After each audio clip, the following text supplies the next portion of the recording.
A pivotal and occasionally beloved character through 4 seasons of Yellowstone was killed during the final moments of episode 8, No Kindness for the Coward. But it shouldn't have been that big of a surprise. No spoilers yet, but there was a really good reason for this death. It came out of nowhere as Rip and John were just strolling to the Ruby's Cafe for some lunch. That scene followed John's confession that he knew who was trying to kill him. I'd like to kill him myself, Rip, but he's sitting in prison. Well, we all know that's not true, which doesn't bode well for the Dutton family as season 4 comes to a close. All the warning flags are being waved over here as the slow-moving events of this season reach a boiling point that will find... Actually, what is gonna happen? I'm Billy Dukes, and let's start right there. Drop your favorite theory about how season 4 will close in the comments section below. Last week I surmised that Rip and Beth's wedding may contrast some extraordinary violence. I also thought that Jamie will be made to choose between his real family and his growing up family, but he might have just chosen. There's still something about that Garrett Randall and his motives that's not sitting with me. What is he really after? You're the Attorney General, you can seal the record. Tap subscribe and thumbs up if you think this is the best show on television. The deeper discussion takes place over at the Dutton Rules podcast. You can find links to that in the comments section below, and look for episode breakdowns plus exclusive cast interviews with actors like Cole Hauser and Kelly Riley, who play Rip and Beth. Let's start with them, if only because there was a little bit of levity amid a really tense hour of television.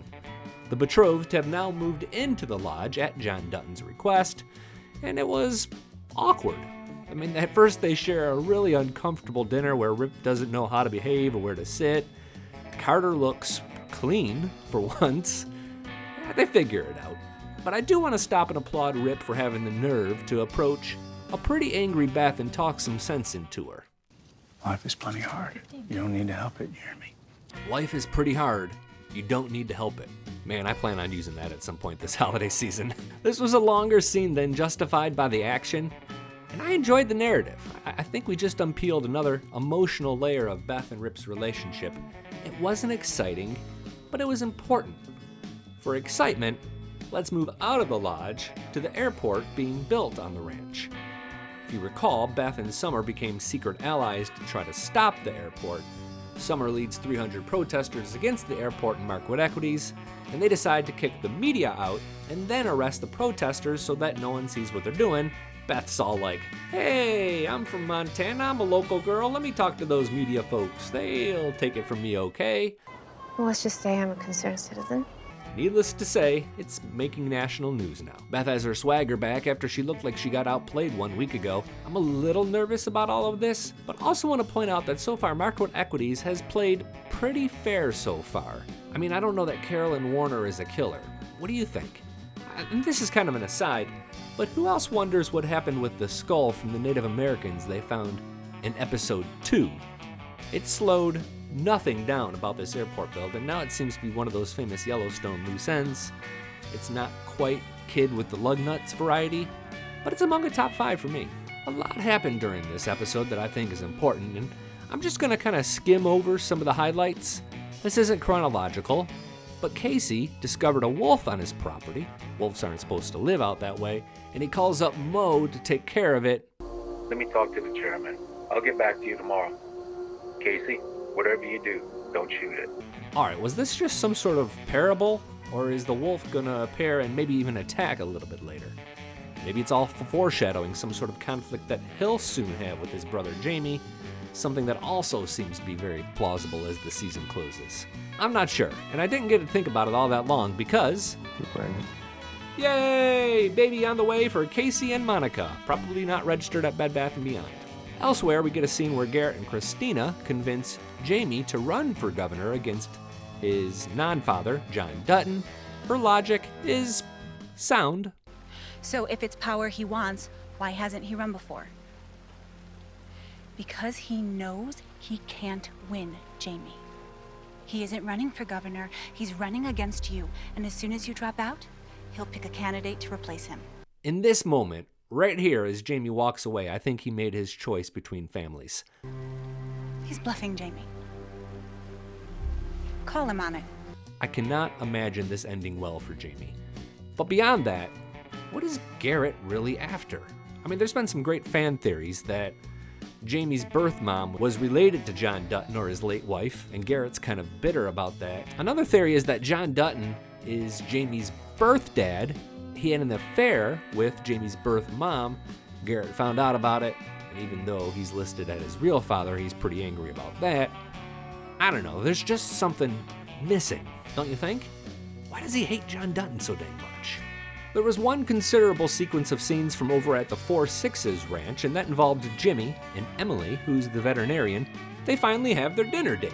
After a few awkward scenes in the showers before the date, it started a little rough, but this feels like true love, y'all. Am I wrong? I mean, she's a lot like Mia, but the relationship overall feels much more equal. I really love them on screen together, and through their time, you learn that Jimmy's really doing pretty well at the 8’s ranch. Mia is undoubtedly going to pop up again at some point, and Jimmy's going to have to make a decision.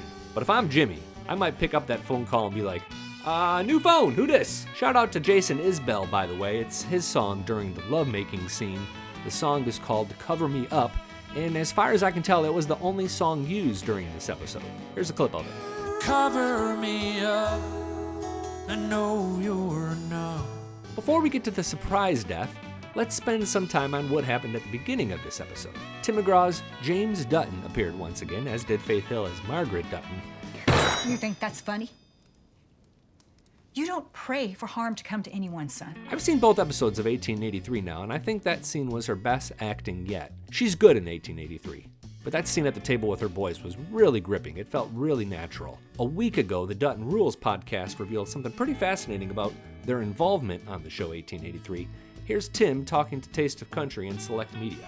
I said I'd like to be on the show, but I want to come up with something really different and cool. I don't want to be just some singer that comes through the bunkhouse and gets taken to the train station.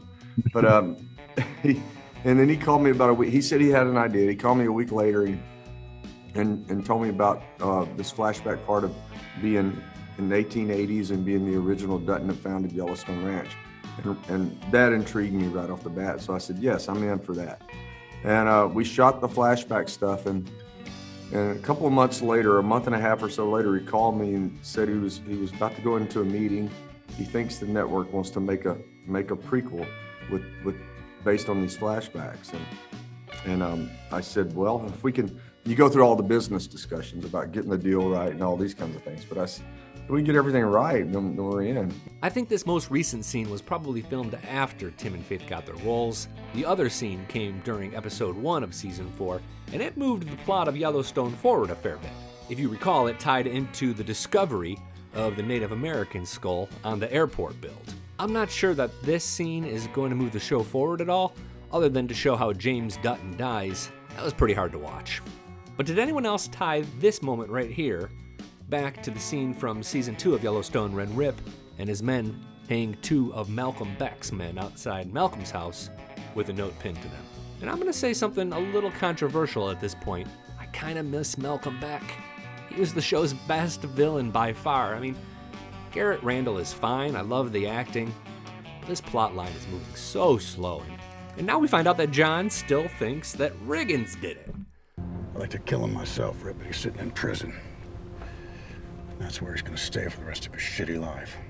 Alternate theories requested in the comment section, or you can email staff@tasteofcountry.com. We use comments and questions in the Dutton Rules podcast, so you can become famous there. Alright, the big moment from this episode was the death of Sheriff Donnie Haskell, a longtime friend of John's and a key character in the killing of the Beck brothers. He also helped rescue Tate. He helped kill the militia that attacked the family. He brought Carter to the ranch. I mean, he was a really pivotal character throughout 4 seasons. The actual scene seems kind of unrelated to everything going on with the show. It looked like a bunch of meth heads who just were trying to rob a cafe, and it went horribly wrong when Rip and John busted in with guns. The sheriff gets shot, and with his dying words, he says, "Hey, Dad, can I call you later? I got the kids crawling I all over know. me." I'm not that sure.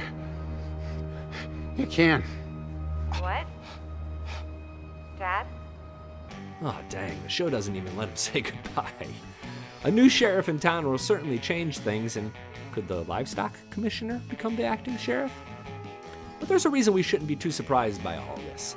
Actor Hugh Dillon plays Donnie Haskell, and he's also the co-creator and co-star of another Taylor Sheridan show called Mayor of Kingstown. Essentially, dude got a new job. 2 more episodes to go, and I'd like to say thank you now for watching and having some really great conversation. Y'all have really smart ideas and opinions on this show. We've been able to sort of have these respectful conversations, which, on the internet, is pretty rare. Tap the thumbs up button and subscribe if you haven't done so already. And if you want, you can find me on Twitter @BillyDukes. I'll see you next week.